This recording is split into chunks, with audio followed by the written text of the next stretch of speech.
Of course, it's very easy for any scholar or indeed people at a popular level to say, well, all that theology, maybe that was just what the early church believed and they just read it back into Jesus' life and so on.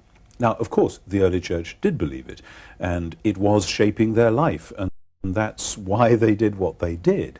But it's very interesting that in the Gospels, the material about Jesus as Messiah, the material about Jesus as dying for the sake of Israel and the world, the material about Jesus as embodying Israel's God, where we find this is in very cryptic, dark sayings and riddles which were a puzzle at the time. Now, it's clear that the early church didn't tell riddles about Jesus as Messiah and Jesus as saving death and Jesus as the incarnate God. They went out on the street and told it as clearly as they could. Why would they have wanted to say dark things like, if they do this when the wood is green, what will they do when it's dry? Why would they have asked riddles about, well, tell me about John's baptism, was it from heaven or from men, and da-da-da-dum?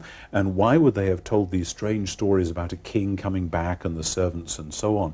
These were riddling ways of talking about these central truths, and those riddles only make sense within the context of Jesus' own ministry, when people hadn't even begun to rumble what he was up to yet, and he was trying to find ways of opening their minds to these ideas. Now, as I say, the early church didn't bother with that kind of stuff. They just went out straight from the shoulder and told this. So I think all that evidence must belong in the life and ministry of Jesus.